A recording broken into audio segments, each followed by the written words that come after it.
Starting Hangouts. Hi, welcome. I'm Andrew Beach, Executive Career Coach. I'm a teacher of self-education. I help professionals communicate their values so they can find great new jobs faster. Today, we're celebrating the holidays. And for those of you who celebrate, Merry Christmas. It's on Monday.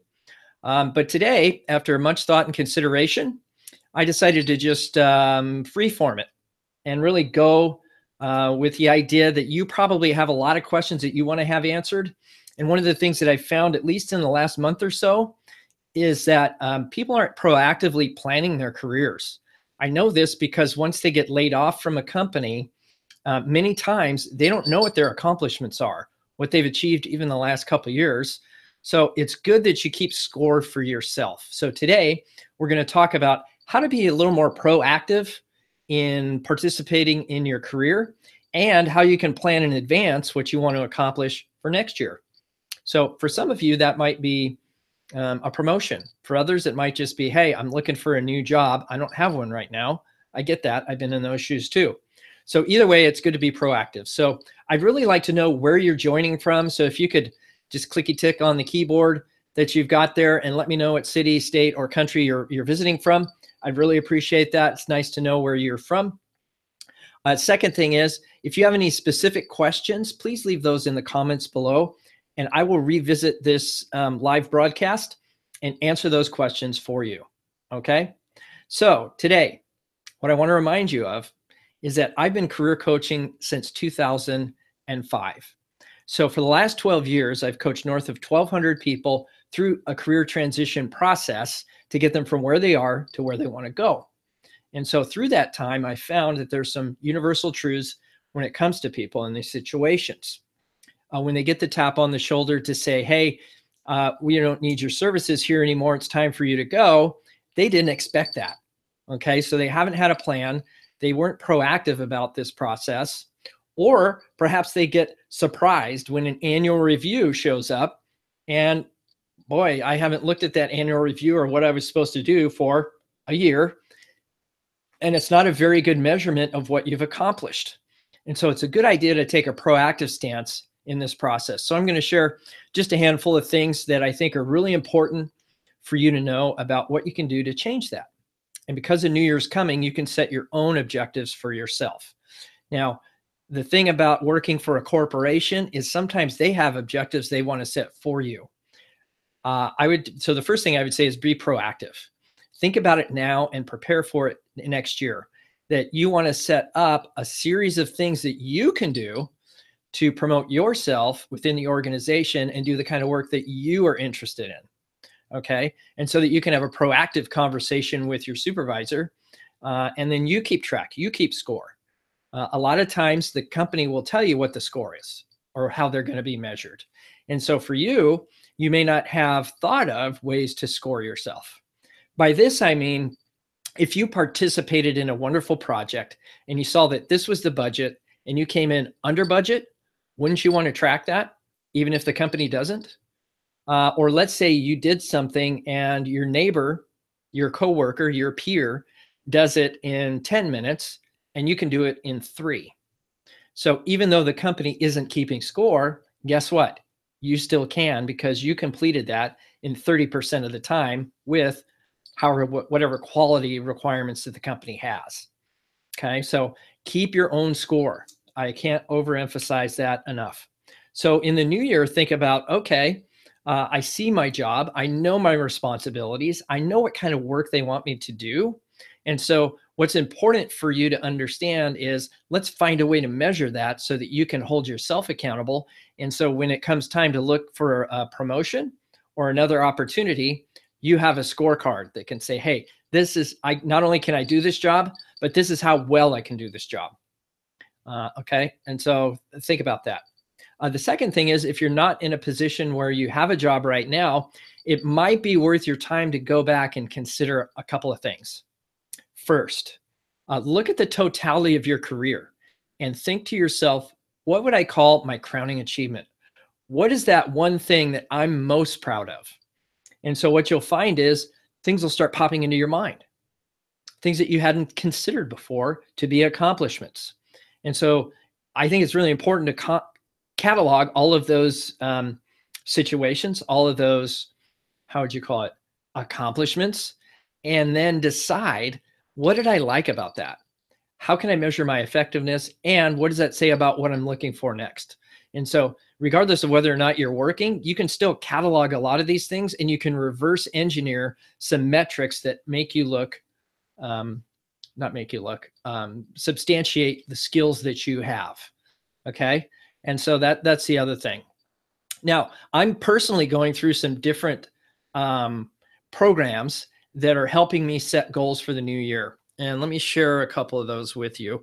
The first one would be this one right here. I don't know if you can see that, but it's Michael Hyatt's 5 Days to Your Best Year Ever.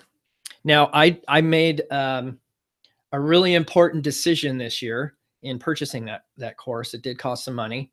Is that I purchased it through a link on Pat Flynn's website. If you don't know Pat Flynn, just type in Pat Flynn Smart Passive Income, and I might even leave a link in the description or on my profile for you folks on Instagram, because I think it's really important that you go through these kind of things together. So I signed up for that with Pat Flynn, and then the other book, I think I got it right behind me here on my chair, is also another Michael Hyatt product, is called Living Forward. Okay, this is Living Forward, a proven plan to stop drifting and get the life you want. So if you don't really know what you want for next year, going through some of these programs will help you develop the goals, or at least have a plan to say, okay, I've got a target now. I'm headed that direction. How am I going to measure whether or not I'm on track to hit that target? And what can I do to keep myself accountable? So if you need me to help hold you accountable, I'm happy to do that. So just, send me a message and say, hey, Andrew, I'd like some accountability. I do have a LinkedIn group for my clients. And so if you're interested, we could set up something similar to that for people trying to achieve some goals, either on LinkedIn or Facebook. I'd be open to having that conversation. Okay. And so the reason I'm going through those programs is because I want to be held accountable. I want to not only do the work to say I want to go that direction, but I'm also going to be in this group throughout the year, interacting with other people that are also setting goals.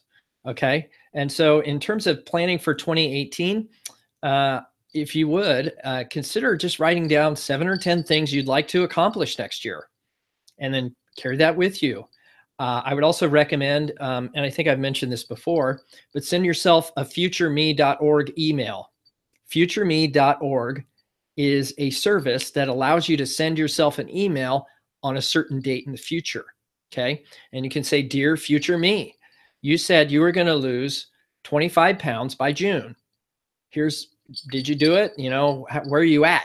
And so it's kind of a nice way to give yourself a surprise and jolt yourself into reality that, hey, maybe I should keep myself accountable to these goals.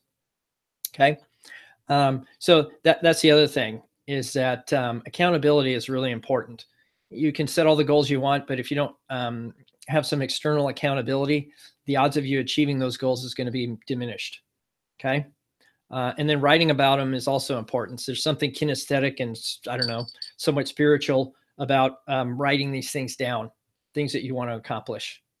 The other thing I want to say is, today I'm actually going through all the people that I helped coach this year and just saying thank you. And that I appreciated that they trusted me and allowed me to be part of their success for 2017. And I'm giving them an opportunity to say, hey, even though I coached you, where are you at now? And how can I help you? And so it's not a bad idea, especially if you've interviewed with some people or had a handful of folks that you think had an impact on you and your life in 2017, is give them a call and say, hey, before we're heading off into the holidays here, I just wanted to say thank you. It's amazing how impressive some people will be that you just called and said thank you. Everybody gets a card nowadays and it just says, hey, Merry Christmas or Happy Holidays. And that's not as personal or intimate as sending a message, a phone call, or a video chat, something like this. Send somebody a personalized video if you want. That's all up in the air. It's all based on what you think is going to have the best impact. But go back through 2017 and see if there's maybe 4 or 5 people that you should call and just say thank you. Demonstrate gratitude and ask them how you can support them in 2018 to succeed in whatever they're trying to accomplish. And interestingly enough, that might lead to a conversation about something that's in your area of interest. Okay. So that's the other thing. Go back through your 2017, see what accomplishments you've made, the people that have influenced you, and just say thanks and give thanks. So if you have any questions, please leave them in the chat down below. I want to wish you and yours a very happy holidays. Merry Christmas, Happy Hanukkah, Kwanzaa, whatever you celebrate. I'm all in making sure that you have the best holiday in 2018 ever. All right. Be well. Take care. And we'll see you on the other side. Goodbye. Goodbye, Instagram. Okay, folks on YouTube, I'll give you an extra couple of minutes here. If you have any questions, go ahead and ask them in the chat. Doesn't look like we have any. Okay. Be well. Take care. And we'll see you on the other side.